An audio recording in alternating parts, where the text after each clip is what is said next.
모임을 가는데 시간이 늦었나 봐요. 시간이 늦어서 불법 유턴을 했어요. 근데 딱 정경한테 걸렸어요. 네, 정경이 벌점 15점에 벌금 7만 원입니다. 이 시동생은 야, 오늘 좋은 날인데 좀 봐줘라.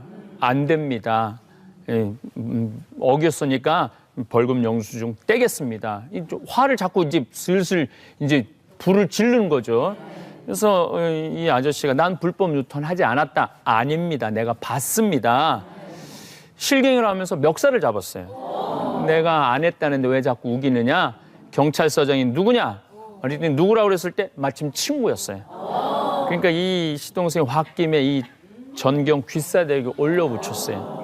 그랬더니 전경이 또 화가 나니까 어떻게 했냐면 유치장에 쳐넣었어요. 크리스마스 이브날.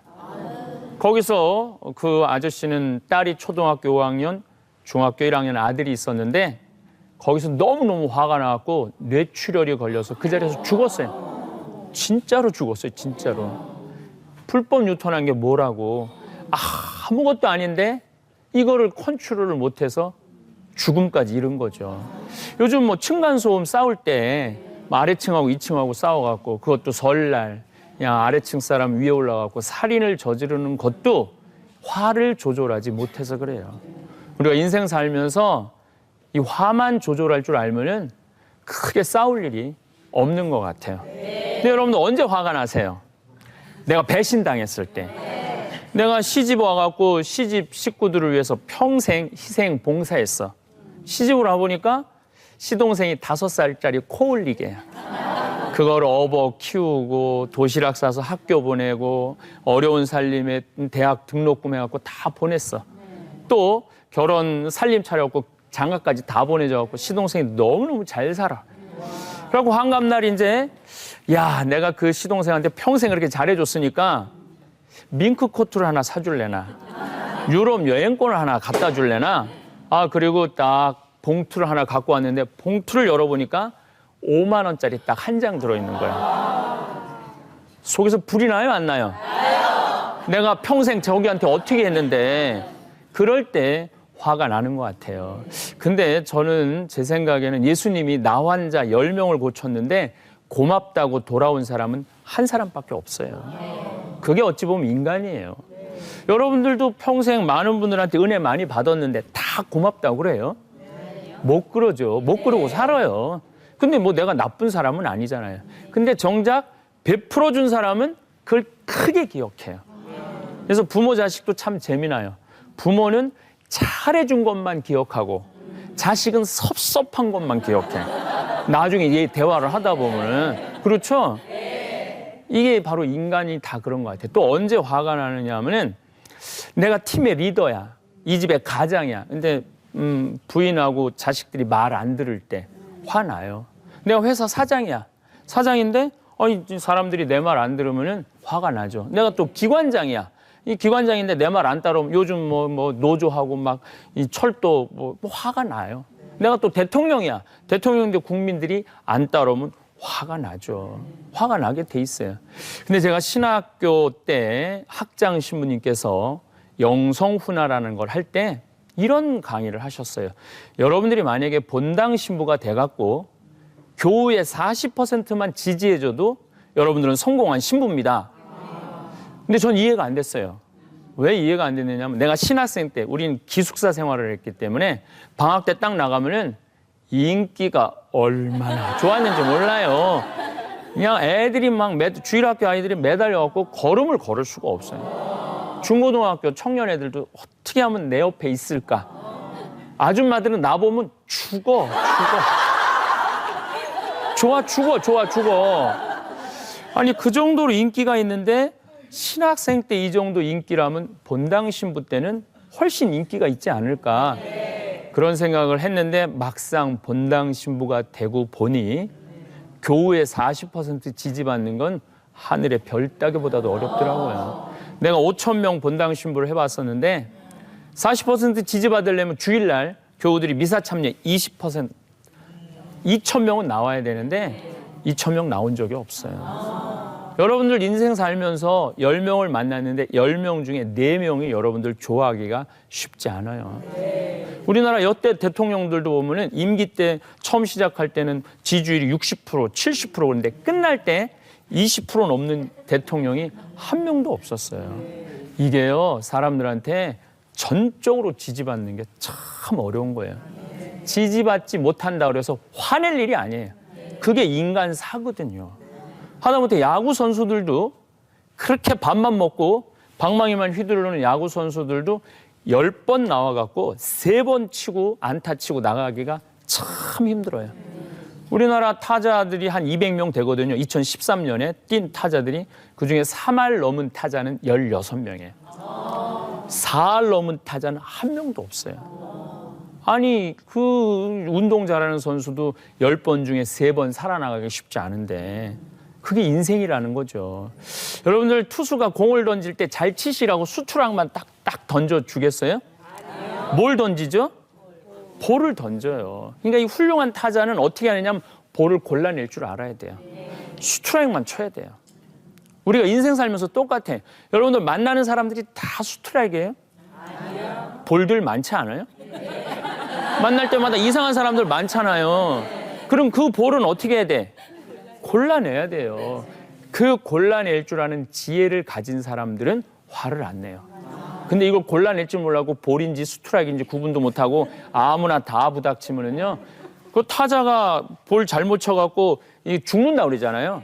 죽는 거예요. 사람 잘못 만나면. 그래서 여러분들 만나는 사람마다 다 사랑하려고 그러지 마세요. 스트라이크만 골라서 사랑해도 살기 힘들어요. 아니 신부님, 천주교 신부님이 아니 다 사랑하라고 그래야지 다 사랑하지 말라는 게 말이 됩니까? 근데 여러분 우리가 잘못 알고 있는 게 있어요. 성서에서 예수님은요 한 번도 모두 사랑하라고 그러신 적이 없어요. 예수님이 언제 모두 사랑하라고 했어요? 서로 사랑하라고 그랬지 언제 모두 사랑하라고 했어요? 서로 사랑하라고 했지 다 사랑하라고 그런 적 없잖아요. 근데 우리는 서로 안 사랑하고 다 사랑하려고 그래서 스트레스를 받는 거예요. 어휴 저 진짜 원수도 사랑하라고 그러는데 예수님이 원수도 사랑하라고 그랬지만 마태오복음 18장에 보면은 말 진짜 안 듣는 사람들은 이방인 취급하라고 그래요. 우리가 잘못 알고 있는 거죠. 여러분들 마음에 드는 사람만 사랑해도요 인생 힘들어요. 마음에 안 드는 사람까지 사랑하려고 그래. 마음에 안 드는 사람까지 다 사랑하는 방법은 있어요. 머리에 꽂아주면 돼. 머리에 꽂아주면은 다 사랑할 수 있어요. 그래서 여러분들 우리가 이렇게 인생 살면서 만나는 사람들이 다 마음에 들 수는 없어요. 또 다 열심하지도 않아요. 그 파레토라고 이탈리아 경제학자가 그 개미들이 참 부지런하잖아요. 그래서 개미들을 자세히 관찰을 해봤대요. 그랬더니 100마리가 왔다 갔다 하는데 먹을 걸 입에 물고 왔다 갔다 하는 건 20마리밖에 안 된대요. 나머지 80마리는 그중에 섞여서 그냥 왔다 갔다 하는 거예요. 그냥 왔다 갔다 하는 거예요. 그러니까 어느 공동체나 보면은 이렇게 보면 정말 열심히 일하는 거는 20%밖에 안 돼요. 나머지 80%는 그냥 왔다 갔다 하는 거예요. 그런데 이 지도자가 80%를 바라보면요 신경이 나서 못 살아요.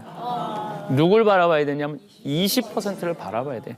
그 사람들을 잘 다루면은 80%는 따라와요. 근데 80% 매일 신경질을 부리면 20%도 지쳐서 못 따라간다는 거죠. 그래서 우리가 모든 사람 사랑하지 마시라는 거예요.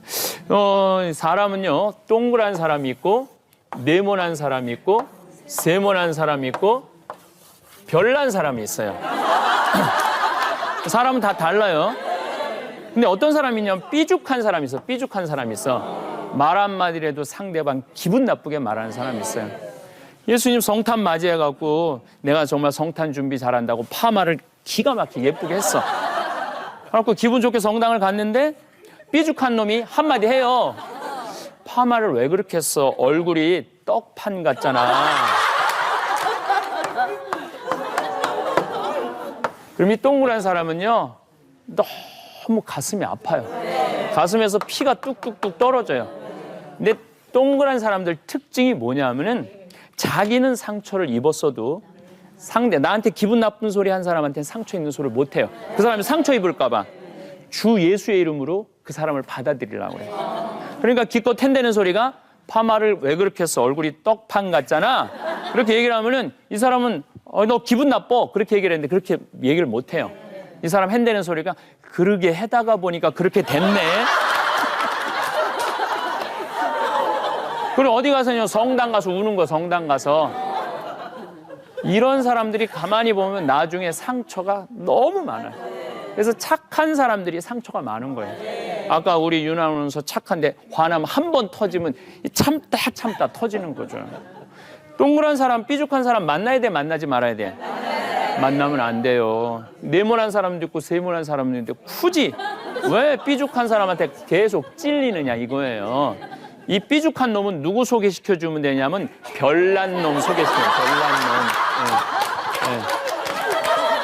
놈. 찔러도 안 들어가는 별난 놈 소개시켜주면 돼요. 파마를 왜 그렇게 했어? 얼굴이 떡판 같잖아. 별난 놈은 뭐라고 그러냐면은 네가 파마비 대줬냐? 파마비도 안 대주는 게 무슨 그렇게 말이 많아. 너는 멸치 대가리 같이 생겼다. 그러면은요, 저 별난 사람은 속 안 상해요. 근데 우리는 나하고 성향이 맞지 않는 사람인데 억지로 사랑하려고 그럴 때 그때 괴로운 거예요. 그러니까 억지로 사랑하는 건 그건 위선이 될 수가 있어요. 그래서 정말 나하고 성향이 맞는 사람하고 어울리시면 돼요. 그렇게만 해도 훨씬 여러분들 화가 안 날 거예요. 이 사람 미워 죽을 것 같아. 이 사람 미워 하느님이 벼락 뒀다 뭐해. 이 사람 좀 치지. 나한테 상처 준 사람. 근데 문제는 미워 죽겠는 사람은 너무 잘 돌아다녀. 근데 미워 죽겠는 내가 죽을 것 같아. 그러니까 어떻게 해야 돼? 이 사람의 문제가 아니라 누가 해결해야 돼? 내가 해결해야 돼요. 내가 그 사람 안 만나면 돼요. 예. 그래서 여러분들도 내가 화가 좀 덜 나려면 나하고 성향이 맞는 사람하고 사귀시면 훨씬 나아요. 우리 연예인들 이렇게 보면은 악성 댓글 때문에 목숨을 끊는 연예인들이 있어요. 전 너무 가슴이 아파요. 왜 그러냐면은 최진실 씨가 5년 전 10월 2일 날 세상을 떠났어요. 근데 최진실 씨가 우리하고 동년배예요. 우리 그 고등학교, 대학교 때 최진실 씨만 나오면 그냥 정말로 그냥 눈을 반짝반짝거리면서 아마 그 대한민국의 연인이었을 거예요. 그럼 최진실 씨를 좋아하는 사람은 저를 포함해서 대한민국에 한 3천만 명 될 거예요. 근데 최진실 씨한테 악성 댓글을 퍼뜨린 원유포자는 3명이에요. 그럼 최진실 씨는 그 3명을 신경 썼어야 돼요? 아니면 3천만 명을 당연하죠. 그 3명은 무시해도 돼요. 그리고 악성 댓글 올리는 사람이 제정신일 것 같아요? 제정신 아닐 것 같아요? 제정신 아니에요. 그 사람 뭐가 꼬여있는 사람이에요. 그런 사람들 때문에 내 소중한 인생을 망가뜨려서는 안 된다는 거예요. 제가 지난 여름에 우리 집에 손님이 와갖고 같이 이제 밥을 먹으려고 약속을 했어, 식당에서. 제가 이제 운전을 하고 딱 이제 약속 장소로 가려고 그러는데 딱 차문을 열었는데 우리는 산속이니까 모기가 한 마리, 새 같은 모기가 딱 들어왔어요. 앞을 운전하는데 계속 날아다니더라고요. 예, 계속. 운전하는데 계속 신경이 쓰였어요. 근데 이 모기가 갑자기 딱 바지 아래로 들어가는 거예요. 맞아요. 그래서 보니까 허벅지에 딱 붙었어요. 조금 있으면 물게 생겼어. 내가 이놈을 잡으리라. 그래갖고 고개를 숙여갖고 막 잡으려고 그러는데 앞에서 빵 소리가 나더라고요. 고개를 들어보니까 내가 중앙선을 넘어서 25톤 덤프 트럭으로 달려가고 있더라고요. 모기 한 마리 잡으려다가 내 생명을 잡을 뻔했어요. 그래서 제가 차를 한쪽에다 세워놓고 내가 지금 뭐가 중요했지?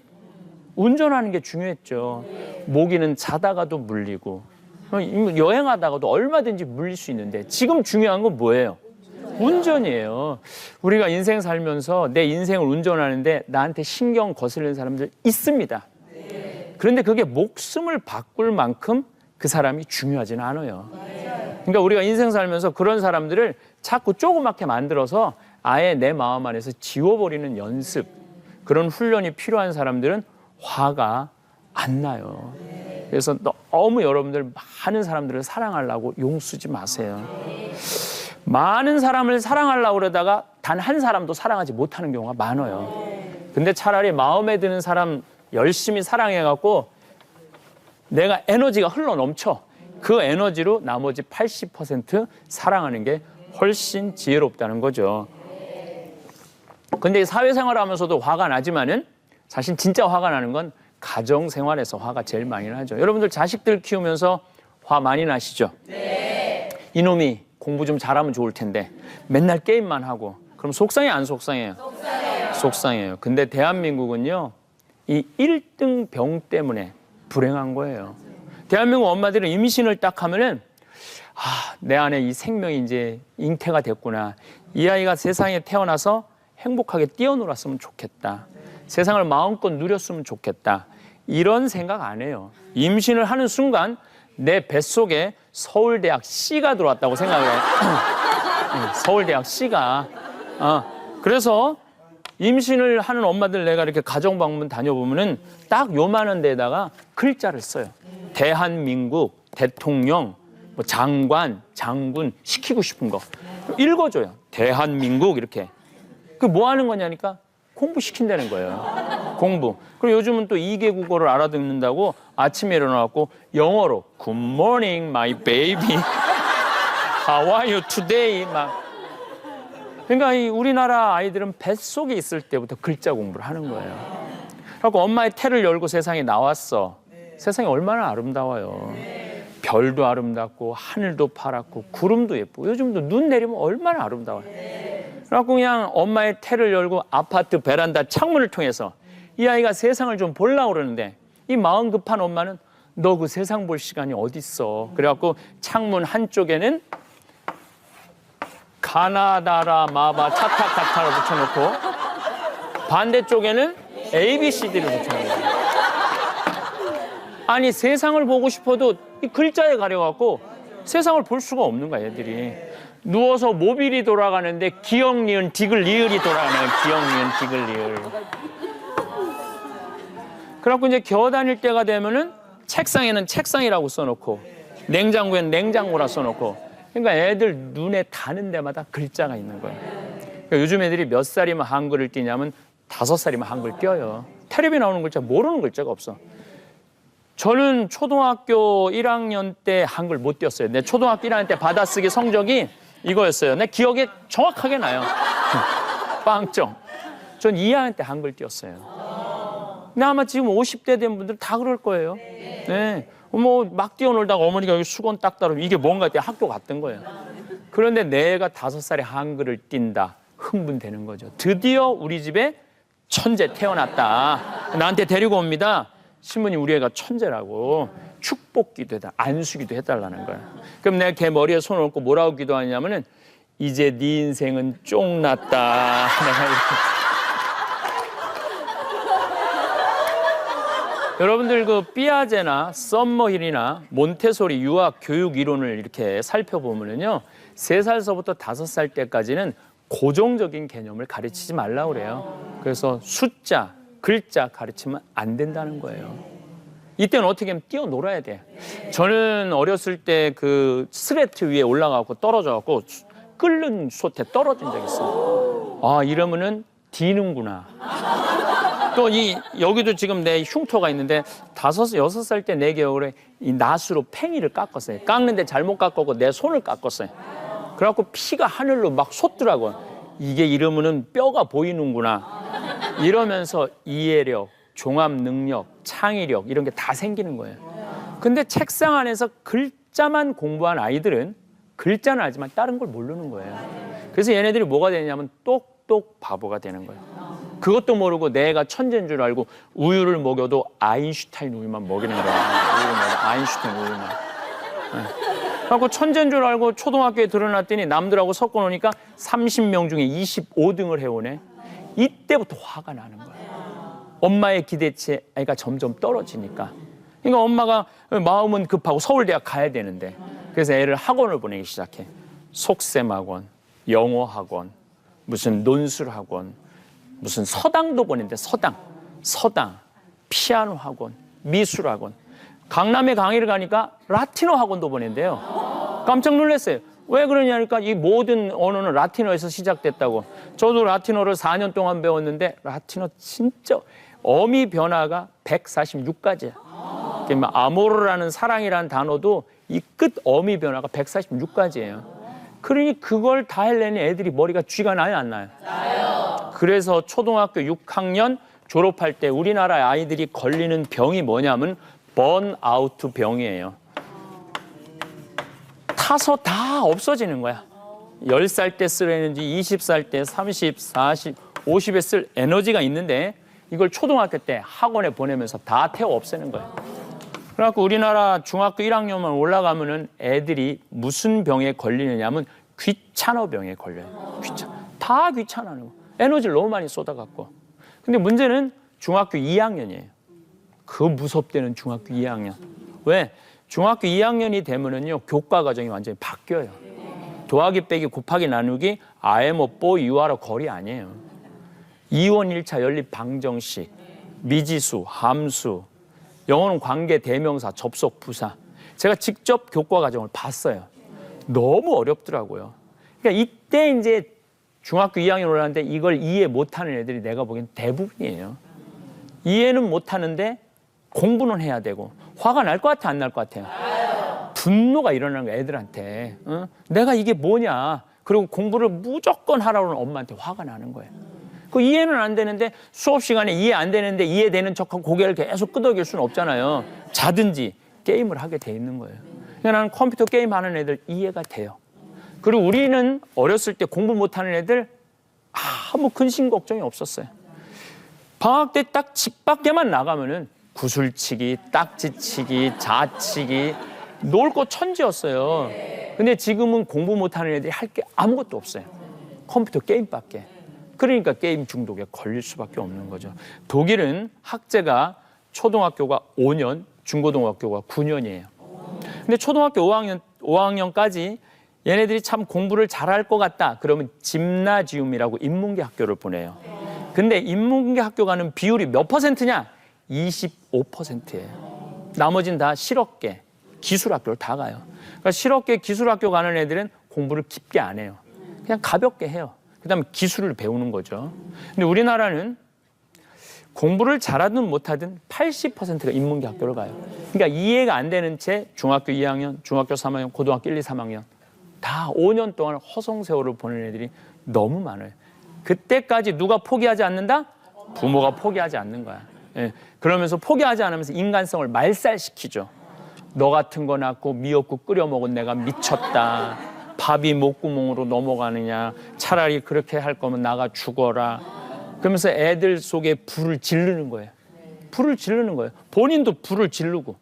그러니까 거기다가 게임 중독에 걸린 애를 둔 집은 이건 전쟁이에요. 전쟁. 행복하지가 않아요. 서로 원수가 되는 거죠. 그럼 우리나라 부모님들이 언제까지 포기하지 않느냐? 고등학교 3학년 때까지 포기하지 않아요.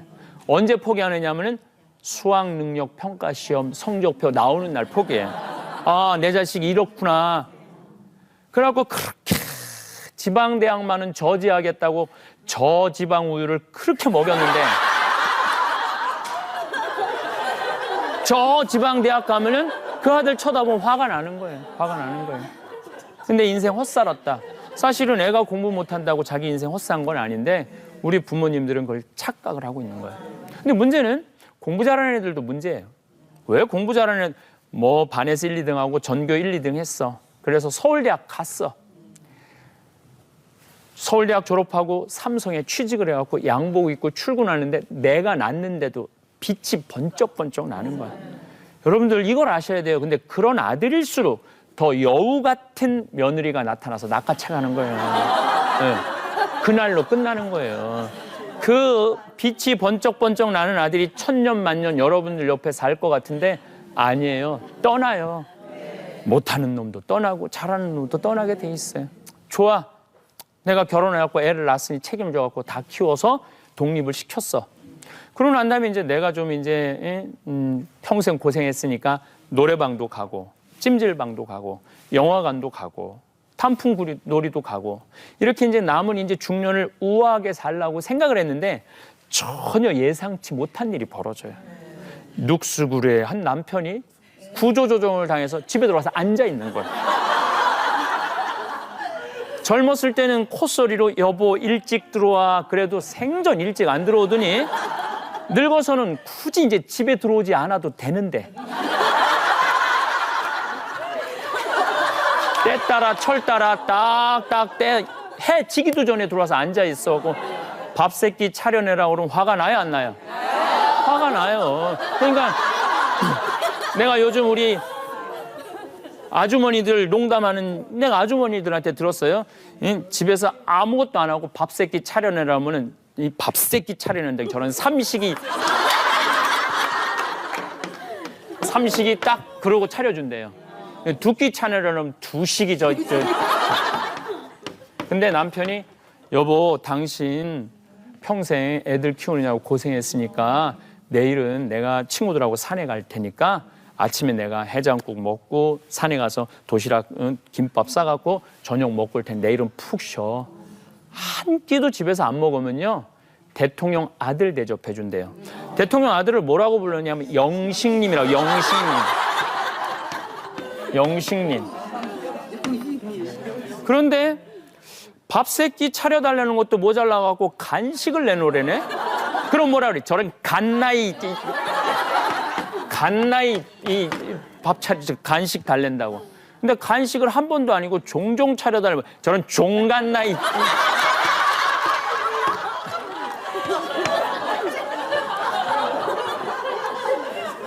근데 문제는 자식이 떠날 때, 자식을 키울 때까지는 부부가 별 문제가 없어요. 근데 자식이 떠나고 난 다음에 이 부부가 서로 딱 만나면은요 너무너무 생소한 거예요. 이제 50부터 100살까지는 누구하고 살아요? 남편하고 살아야 돼. 근데 남편하고 사랑의 추억을, 사랑의 탑을 하나도 안 쌓은 거예요. 이때부터 문제가 생겨요. 그래서 밥 새끼 차려주기 싫으니까 이제 황혼 이혼이 26%, 신혼 이혼이 25%. 그러니까 신혼 이혼을 황혼 이혼이 앞지르는 거예요. 이제 나 밥 해주기 싫다 이거예요. 참 심각한 문제죠. 근데 우리의 중년의 아버지들도 참 불쌍해요. 자식 키우고 결혼시키고 다 내보내느냐고 이제 은퇴해갖고 좀 편안하게 살라고 그랬더니 곳간에 텅 비어 있는 거예요. 그러니까 우리나라 50세 넘는 중년이 770만 명인데 다시 재취업하는 비율이 570만 명이래요. 다시 일자리로 내몰리는 거예요. 그것도 처음에는 우아한 직업을 했는데 두 번째는 우아한 직업을 못 하잖아요. 그러니까 많이 벌지도 못하고 돈은 없고 화가 나는 거예요. 그러니까 애들도 화가 나고 엄마들도 화가 나고 아빠들도 화가 나고. 근데 진짜 화가 나는 건 뭐냐면은 안 죽는 거예요. 이게 우리나라가 이게 너무 오래 살아요. 2010년에 100살 이상이 우리나라 1,800명이었어요. 2010년에. 근데 올해 100살 이상이 몇 명이냐면 13,400명이에요. 13,400명. 3년 사이에 10,000명이 늘어나요. 3년 사이에 10,000명. 이제 60살 넘으신 분들은 100살까지 삽니다. 몇 년이냐면 40년 남았어요. 50살 되신 분들은 110살까지 살아요. 110살까지. 40살 되신 분들은 120살까지 살아요. 근데 이 먼 길을 가본 사람이 없어요, 지금. 근데 이게 현실이거든요. 제가 그 본당 신부할 때 교우 중에 요한나라고 천사 자매가 하나 있었어요. 이 자매가 애를 넷을 낳았어. 요즘답지 않게 시어머니, 시아버지 모시고 사는 자매예요. 이 자매 보고 성당 입교하는 분들도 참 많았어요. 근데 이 자매가 나하고 상담만 하면 신부님, 저 시집살이 하기가 너무 힘들어요. 그러는 거예요. 그래서 왜 그러냐 그러니까 73살 먹은 시아버지가 있는데 밥 세끼를 다 따뜻한 밥만 차려내려는 거야. 밥 세끼를. 그러니까 8명 밥을 하는 거예요. 8명 밥. 예, 밥 세끼를. 73살 먹은 할아버지. 그래서 내가 할머니, 할아버지들을 모시고 온천을 간 적이 있어요.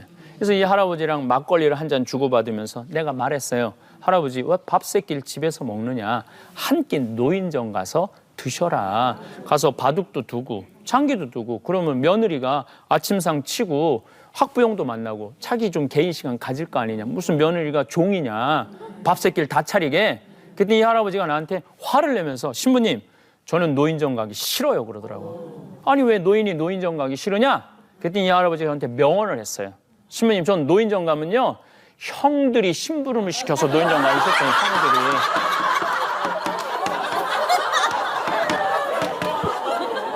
아니 73살에 무슨 형들이 심부름을 시키냐 그랬더니 아 신부님 모르는 소리 하지 말라는 거예요. 자기가 나타나면 자기 막내라는 거예요. 자기만 나타나면 술 받아와라, 라면 끓여라, 심부름을 너무 그래서 안 간다는 거예요, 노인정. 그때 제가 너무 충격을 받았어요. 10년 전에. 그래서 그때 우리 아버님 나이가 73살이셨어요. 그래서 수원에 있는 아버지한테 집에 가고 물어봤어요. 아버지 노인정 가세요 안 가세요? 그랬더니 화를 내시면 안 가신다는 거예요. 아, 왜 노인정 안 가세요? 집에서 심심하게 있느니 가는 게 낫죠. 그랬더니 아버지 하시는 말씀이 형들이 청소시켜서 가기 싫다는 거예요. 형들이 청소시켜서. 75살 이하를 뭐라고 그러냐면 청노인이라고 그래요. 청년 노인이에요. 75살 이하를. 실질적으로 요즘 70살 보면요 청년 같은 분들 많아요. 네.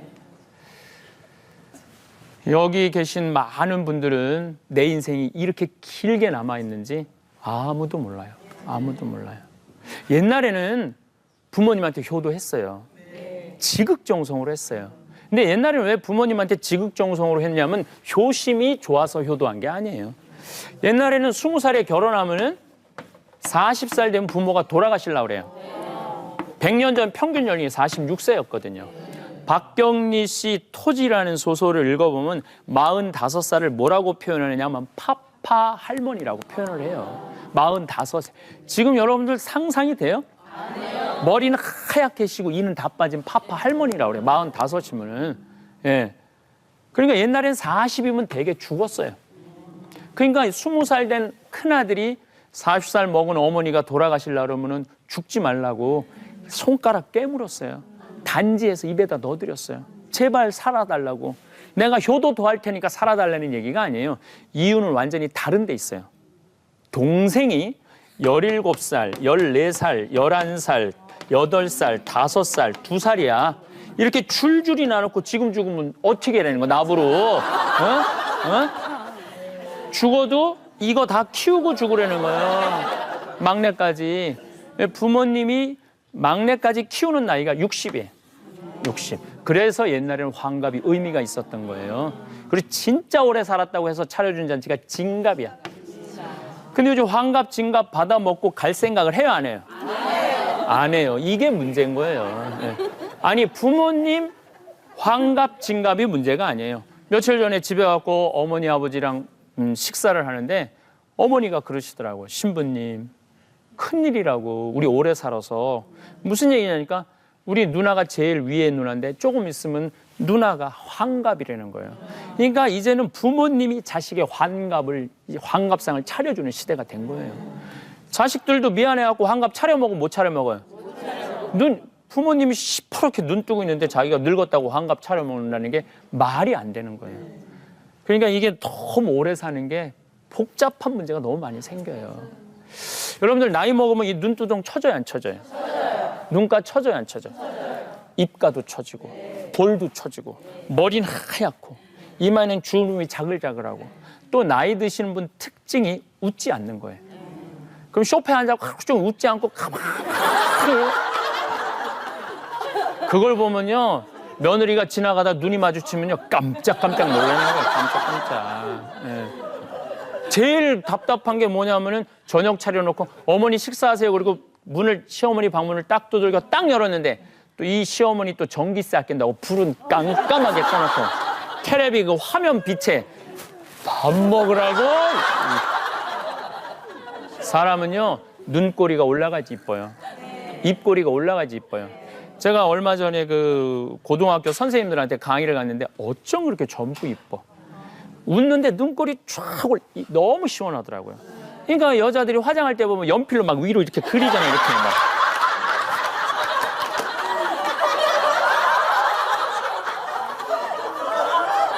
그런데 늙어서는 아무리 그려도 떨어져요. 그래서 이 나이 먹어갖고 자식들하고 같이 사는 거 노인들은 좋아하실지 모르지만 자식들하고 사는 거 별로 바람직하지가 않아요. 늙어도 깨끗하고 좋으면 좋은데 그게 안 되거든. 근데 우리 아버지는 지금 83살이신데 정말로 신성 같아요. 웃으면 눈꼬리가 쫙 올라가요, 아버지는. 그래서 저는 아버지 보러 자주 가요. 너무 보기 좋으니까, 아버지가. 그래서 내가 아버지한테 물어봤어요. 아버지는 남들은 늙으면 이렇게 처지는데 아버지는 웃으면 왜 눈꼬리가 올라가느냐고. 그랬더니 아버지가 비법이 하나 있대요. 당신은 60살 때부터 세수할 때 한 번도 땡겨서 한 적이 없대요. 세수할 때 위로만 했대, 위로만. 그러니까 여기 계신 분들 오늘부터 세수할 때 어떻게 해? 위로만 하세요. 그래야지 자식이 자주 찾아와요. 이렇게 오래 살 줄 모르고 있는 돈 없는 돈 자식한테 다 줘버렸으니까 이때부터는 사는 게 괴로운 거예요. 사는 게 너무너무 힘든 거예요. 내가 잘 아는 요양병원 의사가 저한테 해준 얘기예요. 93살 먹은 엄마야. 뇌졸중 걸린 엄마예요. 근데 이 엄마가 뇌졸중이 걸려서 네가 누군지 내가 누군지도 모르고 대소변도 못 가리는 분이에요. 그런데 70살 먹은 딸이 와서 엄마한테 요양병원에 와서 죽을 먹이면서 한 숟갈 먹일 때마다 그러더래요. 죽어. 제발 죽어. 그러더래요. 그래서 의사 선생님이 물어봤대요. 왜 엄마한테 죽을 먹이면서 죽으라고 그러느냐고. 그랬더니 70살 먹은 딸이 눈물을 흘리면서 이런 말을 하더래요. 의사 선생님, 우리 자식 나이가 지금 75, 73, 68이라는 거예요.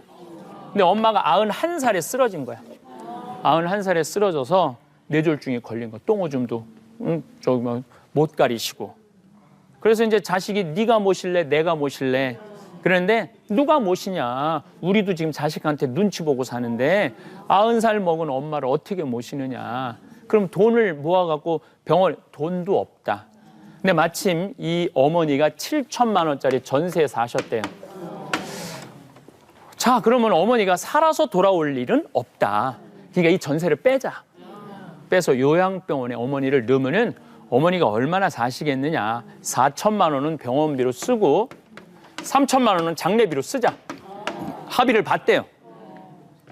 근데 여러분들 이걸 아셔야 돼요. 요즘 할머니 할아버지들 돌아가실 것 같아요. 요양병원에 모시잖아요. 의술이 얼마나 좋은데요. 의사들이요 안 죽여요. 살려내요. 그래갖고 살려내갖고 할머니가 2년을 계신 거야. 근데 7천만 원을 다 썼어요. 이제는 병원에서 모시고 가라 그랬더니 못 모신다. 아니면은 이 돈을 50만 원씩 내갖고 내라. 그것도 못 내겠다. 원수 돼갖고 안 만난 거야. 자식은 원수 만들어 놓고 본인은 돈이란 돈은 다 까먹고. 그러니까 그렇게 살아서 뭐 하느냐. 차라리 죽어. 그렇게 먹이더래요. 눈물을 흘리면서. 이게 남 얘기가 아니에요. 이게 우리 얘기예요. 지금 영국의 파이낸셜 타임즈에서 뭐라고 그러냐면은 대한민국은 과도한 사교육비가 노후 대책을 갉아먹는다고 그래요. 우리나라가 지금 참 행복한 여건을 가지고 있는 나라인데 너무 많은 이 사교육비 때문에 내 노후 대책을 준비하지 못하는 거예요. 그렇다고 자식들이 효도를 끝까지 할 수 있는 게 아니잖아요. 여러분들 이게 양심이 있어야 돼. 자식을 20년 동안 키웠으면은 20년만 얻어 먹어야 돼. 근데 요즘 20년 키우고 30년, 40년, 50년 이렇게 얻어 먹으면 자식이 지칠 것 같아, 안 지칠 것 같아? 지쳐요. 그러니까 내 남은 노년은 누가 책임져야 돼? 내가 책임져야 돼요. 그러니까 여러분들 우리나라 초등학교 280만 명이에요. 중고등학교 애들이 380만 명이에요. 이 중에 정말 엄마 마음에 꼭 들게 하는 1등 드는 애들은 몇 안 돼요. 나머지는 1등 병에 시달려갖고 화가 나는 거야. 그러니까 자기도 화가 나지만 애들 영혼도 망가뜨리는 거예요. 공부를 못하면 어때요? 건강하고 밝게 자라면 되지. 그리고 이제 대한민국이요, 공부 못해도요, 성실하고 성격 좋으면요, 돈 벌 때 많아요. 내가 시골에서 농사 짓고 살고 있는데 우리 생태마을에 저는 대학 졸업한 사람 안 뽑아요. 고등학교 졸업자만 뽑아요. 그럼 첫 수습기간 180만 원 줘요. 그 3개월 지나면 바로 200만 원 줘요. 연금제도도 잘 돼 있고. 그렇게 홍보를 내는데 딱 한 명 들어왔어요. 무조건 뽑는다고 그랬어요. 우리나라가 성실하기만 하면요, 이제 벌어먹고 살만해요. 이게 일을 안 하고 몸으로 일을 안 하고 머리로만 일하려고 그러니까 그러니까 지금 우리나라 지금 대학 졸업한 아이들 중에 70만 명이 지금 실직 상태에 있어요. 그 아이들 캥거루 아이들이라고요. 엄마 주머니 속에서 아무것도 안 하고 용돈 받아먹고 엄마의 노후를, 아버지의 노후를 갉아먹는 거죠, 아이들이. 또 우리나라 할머니 할아버지들 중에 노후 대책이 준비되지 않은 분들이 270만 명이에요. 또 그중에 또 치매에 걸린 분들이 57만 명. 이 집안에는 불이 일어나는 거예요. 매일 이렇게 사느니 차라리 우리 죽자. 그래서 여러분들 놀랍게도 2004년부터 우리나라가 OECD 국가 중에 자살률 1위를 2004년부터 올해까지 9년 연속 1위를 하고 있어요. 청소년 자살률 1위, 장년 자살률 1위, 노인 자살률 1위. 근데 노인 자살률은 더 슬퍼요. 왜 슬프냐면은 미국이나 호주 같은 경우는 노인 자살률이 10만 명당 65세 이상이 10명 정도 세상을 떠나요. 자살을 하는 거죠. 일본은 고독사가 많기로 유명한 나라인데 35명이 자살을 해요. 우리나라는요, 2010년에 70명이 자살을 했어요. 근데 작년 그 통계를 보니까 80명으로 늘었어요. 노인들이 더 살기 힘들어진 거죠. 있는 돈 없는 돈 자식한테 했는데 그 자식이 그 은혜를 갚느냐 이거예요. 옛날에는 효도나 필요했지, 지금은 사회학적으로 효도를 할 수 있는 구조도 안 되고 효도를 알지도 못해요. 그래서 이제 내 인생은 내가 알아서 살아야 돼. 근데 이걸 준비 못하고 그냥 70살서부터 돈 한 푼 없이 그냥 아파도 어딜 가고 싶어도 먹고 싶어도 아무것도 못하니까 화가 나는 거예요. 화가. 그러니까 우리나라 애들은 태어나면서부터 죽을 때까지 화가 나는 거예요. 기뻐야 되는데, 행복해야 되는데, 얼마든지 행복할 수 있는데. 그런데 가정적으로도 화가 나지만 여러분들 요즘 방송 보면 텔레비전 이렇게 정치판 돌아가는 거 보면 화 나세요, 안 나세요? 나요. 막 국회의원들 치지도 않고 싸워. 우리가 그 아까운 세금 내갖고 국회의원들 월급이 얼마냐면 1억 4천만 원이야. 연봉 1억 4천만 원이야. 미국, 일본 다음으로 세 번째로 연봉이 높아요. 그 내 아까운 세금. 저도 세금 많이 내거든요. 인세 내지, 그 다음에 강사료도 세금 띄지, 또 그냥 강의 많이 다니라고 반짝반짝 찍히는 게 많이 찍혀요. 네, 과속 세금. 나 그거 한 번도 바로바로 내요. 그 귀한 세금 들어갔는데 연봉 1억 4천만 원이나 주고 좀 일 좀 잘하라고 해놨더니 매일 싸우는 거 보면 화가 나요. 그걸 보면. 또 그 기업 돈 많은 사람들 세금 좀 내갖고 나라도 좀 튼튼하고 어려운 사람들 좀 나눠주면 얼마나 좋아. 근데 막 500억, 1000억씩 막 떼어먹는 거 보면요. 아니 그렇게 많은데도 또 떼어먹어. 그렇죠? 그러면 뭐 화가 나요, 화가. 또 막 세금 막 잘못 집행하고 500억, 1000억씩 막 줄줄이 새 나가면 저는 요즘 이제 좀 철이 드는 것 같아요. 저거 내 돈인데 이런 생각이 막 들어요. 저 귀한 세금을 저렇게 함부로 쓰나. 그러면 뭐 화가 나요. 또 이 뭐 고리대금 업자들 막 2000%, 3000%. 그것도 어려운 사람, 돈 없는 사람, 돈 꿔주고 그냥 막 신체 포기각서까지. 아니 이놈의 세상에 어떻게 대한민국 망해야 돼. 이게 그냥 내가 만나는 사람마다 입에 달고 살아요. 근데 여러분들 우리 대한민국이 이렇게 망할 만큼 나쁜 나라일까요? 아니요. 저는요 대한민국 굉장히 괜찮은 나라라고 생각해요. 우리나라가 5000년 역사상 이렇게 깊이고 살아본 적이 없어요. 고조선 시대도 그 한 나라로 있어요. 만, 진한, 변한, 뭐 예맥 다 나눠져 있었어요.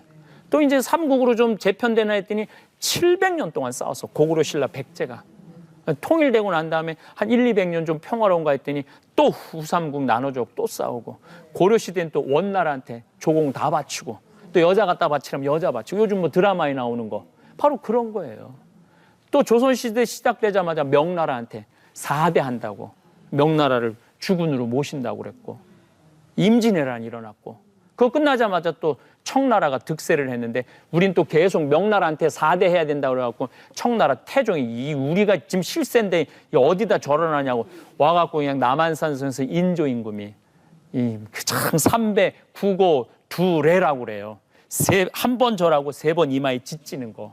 이거를 치욕스럽게 한 거야. 아들 복림대군 소현세자는 끌려가고. 우리가 한 번도, 그리고 그냥 청나라 끝나고 난 일본이 5000년 역사상 가장 치욕스러운 건 일본한테 나라 뺏긴 거, 통째로. 예. 그리고 그냥 또 독립하자마자 남북으로 나눠고 또 싸우고. 그렇잖아요. 근데 지금 1953년서부터 2013년 이 60년 사이에 우리가 이룬 이 업적은요, 정말 뒤로 놀라 자빠질 정도로 위대한 거예요. 이 경제 규모 1조 달러 넘는 나라가 이 세계에서 9나라밖에 안 돼요. 우리가 뭐 경제 규모 15위지만 무역 규모는 세계 9위예요. 땅이 넓어요. 자원이 많아요. 정말 이 대한민국 우리 70, 80 할머니 할아버지들이 허리띠 졸라매고 내 자식한테만은 가난을 물려주지 말자 이러고 이렇게 세운 거예요. 그래서 저는 제가 이제 아프리카 잠비아에 의료봉사를 가는데 치과 선생님도 내과 외과 선생님도 다 찾았는데 안과 선생님을 못 찾은 거예요. 어디 안과 선생님 없나 하는데 지난주에 모 대학 그 안과 과장님이 부부가 왔는데 부부 둘 다 안과 의사야. 하느님이 쌍으로 보내준 거죠. 그래서 내년에 이제 잠비아 이제 안과 이제 의사 선생님들까지 모시고 이제 봉사를 가려는데 그분이 그런 얘기를 하더라고요. 당신이 동남아에 봉사를 많이 갔대요.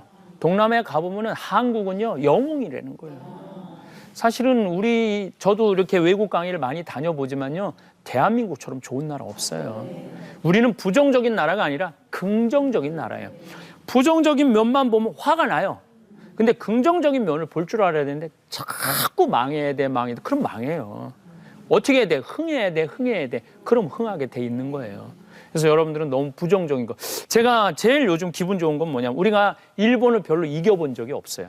일본을 임진왜란 때도 물론 뭐 물리치긴 했지만은 우리 괴롭힘 당하고, 그리고 일본 뭐 조그만 나라라고 그러는데 조그만 나라 아니에요. 인구가 우리는 5천만인데 일본은 1억 3천만이에요. 나라도 우리나라는 남한이에요. 일본은 섬나라라고 무시하는데 섬나라는 우리나라가 섬나라예요. 우리는 이 38선이 잘려져 갖고 중국 가고 싶어도 배 타고 가야 돼요. 러시아 가도 배 타고 가야 돼요. 우리가 섬나라예요. 똑같은 섬인데 우리는 9만 7천 제곱킬로미터고 일본은 37만 7천 제곱킬로미터. 우리보다 4배 커요. 무역 규모도 우리는 1조 달러인데 일본 6조 달러예요. 우리가 일본을 이겨본 적이 없어요. 근데 전 세계에서 일본 놈 무시하는 건 대한민국 사람밖에 없어요. 무시할 나라가 아니에요. 근데 올해 난 너무너무 물론 그전부터 기분 좋은 건 많아요. 왜냐하면 우리나라가 소니 웬만한 거 다 앞섰어요. 가전제품은 다 물리쳤어요. 기분 너무 좋아요.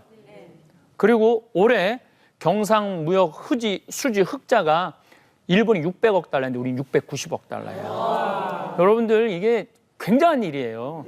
왜냐하면 2008년 금융위기 오고 우리가 굉장히 여건이 안 좋아요. 그럼에도 불구하고 우리가 지금 잘하고 있어요. 제가 보기엔 정치만 잘하면 돼. 내가 보기엔 정치만 따라오면 돼. 그래서 여러분들은 이제 자부심을 가지셔도 돼. 대한민국이 나쁜 놈만 모여 살아요? 아니요. 나쁜 놈은 뭐냐면 나만 아는 사람, 나쁜이 없다. 이런 놈들을 나쁜 놈들이라고 하는 거거든. 네, 그런 놈들은 나쁜 놈들이라고 그러거든. 저는 요즘 그 조용필 씨한테 많이 감동을 받아요. 조용필 씨가 1982년에 못 찾겠다 꾀꼬리라는 4집 음반을 발표를 해요. 근데 거기에 비련이라는 노래가 있어요. 근데 시골 그 병원에 지적 장애 14살 먹은 여자아이가 하나 있는데 이 아이가 8년 동안 울지도 않고 웃지도 않던 아이야. 그런데 비련이라는 노래를 듣고 눈물을 펑펑 흘리는 거예요. 이 마음 안에 있는 한이 다 쏟아지는 거죠. 병원장이 자기가 이렇게 의술을 해고도 애를 변화시키지 못했는데 노래 한 곡에 애가 눈물을 펑펑 흘리니 부모가 얼마나 이거 감동을 받았겠어요. 그래서 병원장이 조용필 씨 매니저한테 전화를 해요. 우리 병원에 누추하지만 조용필 씨 기적을 일으킨 일이 벌어졌다. 우리 병원에 한 번만 초청하고 싶다. 그랬더니 매니저가 전화를 받더니 무슨 소리냐. 조용필 씨 지금 한 번 초청하는데 그때 돈으로 3천만 원이었대. 지금 돈 1억. 그 돈 있냐? 택도 없는 소리 하지도 말아라. 그리고 오늘도 공연이 4개나 있다. 못 간다. 전화를 탁 끊었어요.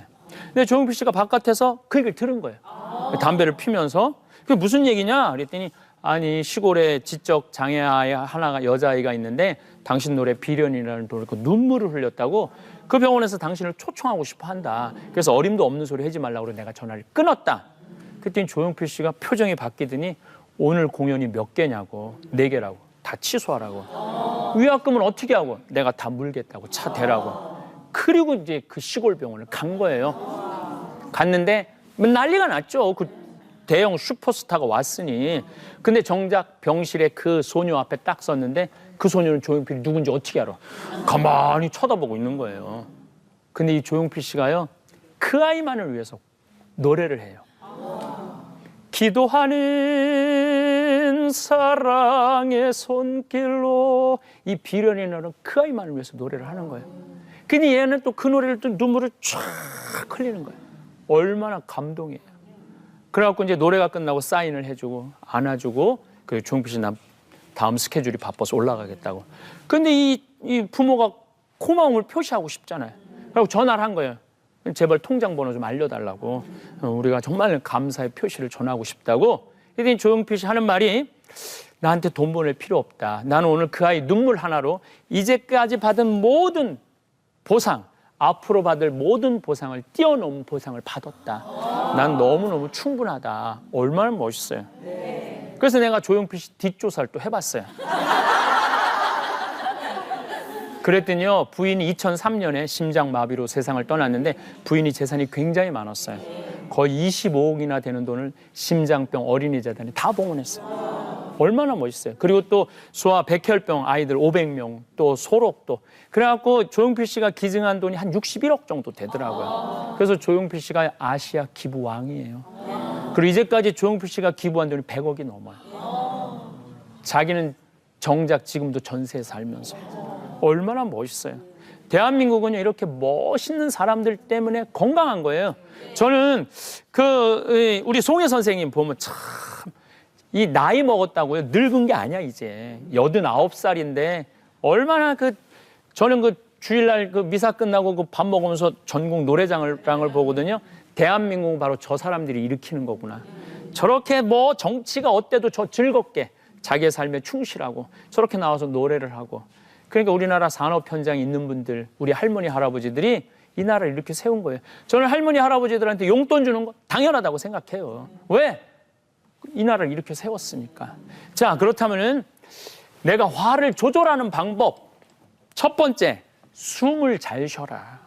숨을 잘 쉬어야지 화를 조절할 수 있어요. 여러분들 부부싸움 할 때, 이 남편하고 싸울 때 숨 쉬고 싸워요, 안 쉬고 싸워요? 안 쉬고 싸우죠? 네. 턱에다가 걸어놓고 싸요. 당신 말이야, 시집하고 나한테 해준 게 뭐가 있어? 애를 돌봐줬어, 애한테 동화책을 읽어줬어, 토요일에 놀이로 가기를 했어, 설거지를 해서. 점점 얼굴이 빨개져요. 점점. 숨을 안 쉬니까. 근데 여러분들 숨을 안 쉬면요, 1시간 동안 산소가 공급이 안 되는 거예요. 산소가 공급이 안 되면 여기는 죽는 거예요. 그래서 생기는 병이 화병이에요. 화병.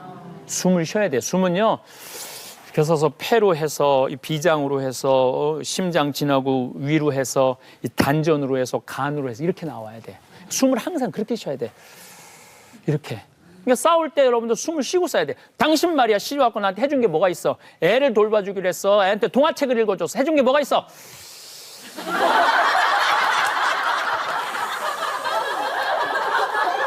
그렇다고 이 추운 날 밍크 코트를 사줬어, 나 여행을 보내줬어, 설거지를 해줬어, 쓰레기를 버려줬어. 당신 나한테 해준 게 뭐가 있어? 그렇다고 우리 친정엄마, 친정아빠를 신경 써준 게 있어. 당신이 뭐가 해준 게 있다고 소리 지르고 그래? 이러면요, 매 안 맞아요. 그런데 막 해대면요, 주먹이 올라오게 돼 있는 거예요. 불을 지르는 거거든요. 사람이요, 호흡이 중요한 거예요. 그래서 여러분들, 이 호흡이라는 거는 히라버로 루아라는 거, 혼이라는 거, 혼. 그 다음에 히라버로는 푸네우마라고, 정신이야, 정신. 영어로는 스피리추얼. 우리나라도 숨을 어리라고 그러잖아요. 그러니까 숨을 쉬는 사람은 정신이 있는 사람이에요. 숨을 안 쉬는 사람은 정신이 없는 사람이에요. 여러분들 숨 안 쉬고 싸울 때 정신이 있어, 없어요? 정신이 없으니까 할 말, 하지 말을 구분 못 하는 거예요. 무슨 당신이 아버지가 일찍 죽어갖고 그렇게 됐다는, 하지 말아야 될 말을 하는 거예요. 두 번째, 화를 조절하는 두 번째, 걸어라. 내가 애를 때리고 싶어, 마누라를 때리고 싶어. 그러면요, 멈추고 나가세요. 걸으세요. 30분 동안 걸으면요, 이런 생각이 들어요. 내가 왜 걔를 때리려고 그랬지? 1시간을 걸으면요, 내가 걔한테 해준 게 뭐가 있는데. 1시간 반을 걸으면요, 그래, 세상에 뭐 별거 있어? 2시간 되면요 완전히 평화로워요. 그래서 걷는 게 도 닦는데 최고예요. 그래서 걷는 사람은 길도의 선비사, 도사가 돼서 도사가 걷는 사람들은 도사가 될 수 있어요. 제가 이렇게 생태마을을 이렇게 보면은 이제 강의 나온다고 새벽에 나오면 우리는 평창, 주천, 신림 이렇게 있어요. 신림에 이렇게 보면 아침에 새벽에 부부가 이렇게 걷는 분들이 있어요. 우리 생태마을이 한비아 씨가 한국의 아름다운 길로 선정한 길이에요. 그래서 많이 걸어 다녀요. 근데 보면은 새벽에 이렇게 두 부부가 걷는 걸 내가 보고 가요. 도로에. 강의 끝나고 저녁에 들어가면 그 부부가 거의 우리 평창 생태마을 앞에 이렇게 두 부부가 걸으면요 사람이 걷는 것 같지 않아요. 도사가 걷는 거, 도사. 그렇게 중요한 거예요, 걷는 게. 그러니까 여러분들도 인생에 큰 숙제가 있잖아요. 걸으시면 돼요. 세 번째, 음식이 중요해요. 사자 싸나워요, 안 싸나워요? 뭐 먹죠? 고기 먹어요. 사슴 싸나워요, 안 싸나워요? 뭐 먹죠? 풀 먹어요. 미국에 강력 범죄자가 있었는데 자기 머리 벽에 부닥치고 철창에 부닥치고 동료에서 때리고 소리 지르고 신부님이 가도 안 되고 목사님이 가도 안 되고 스님이 가도 안 되는 거예요. 식품영양학과 교수가 내가 고쳐보겠다. 아니 당신이 성직자도 안 되는데 당신이 어떻게 고치느냐? 그랬더니 근데 나한테 맡겨라. 근데 6개월 후에 사슴처럼 얌전해진 거예요. 어떻게 만들었느냐? 그랬더니 6개월 동안 풀만 먹였다. 혹시 여러분들 자녀들 중에 여러분들한테 덤빌 때 흰 눈동자 95%, 까만 눈동자 확 눈 뒤집어 뜨고 덤비는 애들은요 고기를 너무 많이 먹어서 그래요. 6개월 동안 풀만 먹이면요 사슴처럼 돼요. 이게 사실은 여러 가지 실험에서 다 증명된 거예요. 예, 다 그래서 뭐 할렘가에서도 채식을 하니까 애들이 폭력이 없어진 거예요. 그래서 먹는 게 화를 조절하는데 아주 중요한 거예요. 네 번째, 웃어라. 이 웃는 사람은요 화를 안 내게 돼 있어요. 여러분들 이 웃는 사람을 보면 얼굴 이뻐요, 안 이뻐요? 이뻐요. 왜 이쁘냐면 막 웃을 때 아이고 배야 그러면서 장운동이 되는 거예요. 장운동이 막 되니까 피부가 고운 거예요. 소화가 잘 되니까. 그래서 사람들이 아우 당신 왜 이렇게 이쁘냐? 그럼 또 웃어. 그럼 또 웃으면 아이고 배야 그러면서 장운동이 또 돼. 이 사람 계속 이쁜 거예요. 근데 안 웃는 사람은 장운동이 안 돼. 인상을 딱 배가 아프니까 늘 인상을 써. 당신 왜 이렇게 인상을 써? 또 인상을 써. 장운동 또 안 돼. 그게 계속. 그래서 웃는 사람들은요, 이 얼굴에 이 주름이 자글자글한 주름이 햇살처럼 햇님처럼 퍼져요. 여러분들 내가 매력적인 사람이 되고 싶다. 어떻게 하면 돼요? 웃으면 돼요. 우리나라 이 국민들이 왜 이금희 아나운서를 좋아하는 줄 알아요? 웃을 때 햇살같이 웃잖아요. 그러니까 아침에 얼마나 편안해. 온 국민이 행복한 거예요. 그러니까 내가 매력적인 사람이 되고 싶다. 웃는 얼굴에 침 못 뱉어요. 웃어라. 다섯 번째, 욕심을 버려야 돼. 욕심 때문에 괴로운 거예요. 얼마 전에 200만 원을 무슨 여행사에 맡기면 6개월 후에 1억을 만들어준다고. 여러분들 6개월 후에 200만 원이 1억이 되는 게 믿어져요, 안 믿어져요? 나는 이렇게 사기치는 놈들도 나쁜 놈들이라고 생각하지만 여기에 갖다 맡기는 사람들도 사기 당할 준비가 돼 있는 거예요. 욕심이 꽉 차 있어갖고 나 좀 사기 좀 쳐줘라. 여러분들 친구 50평짜리 아파트에 집들이에 갔어. 그랬더니 내가 25평에 살고 있는데 그 집에 가보니까 우리 집 화장실이 그 집에 들어가게 생겼어. 근데 이 친구가 자랑을 하는 거 5억에 샀는데 10억에 뛰었다고. 내 3억짜리 집에 살고 있어. 욕심이 생겨요. 나도 50평 사야지. 2억을 대출을 받아갖고 50평에 딱 갔어. 25평에 살 때는 25인치 테레비가 볼만했어. 근데 50평에 갖다 놓으니까 거실에 갖다 놓으니까 테레비가 요만하네? 어떻게 해야 돼요? 50인치로 바꿔야 돼요. 문 2짝을 6짝으로 바꿔야 되고 소형차 타고 다니는 다 대형차 타고 다니는 대형차. 그리고 10억으로 뛸 줄 알았더니 3억으로 다시 떨어졌네. 화가 나요, 안 나요? 화가 나게 돼 있어요. 여러분들 인도네시아에서는 원숭이 잡는 비법이 있어요. 이렇게 항아리를 놓고 원숭이 손만 들어갈 수 있는 주둥이를 만들어요. 여기다 바나나를 놔요. 원숭이가 이걸 딱 잡아. 그럼 주먹이 커져요. 여기엔 돌이 잔뜩 들어있어. 이걸 빼면 손이 빠지는데 바나나를 놓기 싫은 거야. 이 무거운 걸 들고 이게 왜 안 빠지냐고 하면 힘이 빠져갖고 금방 잡는데요. 우리들이요, 인생이 힘든 이유는 바나나를 못 나서 그래요. 그 중에 가장 무서운 욕심이 자식 욕심이에요. 자식 욕심. 그 명왕성 찍은 영화 감독이 한 얘기예요.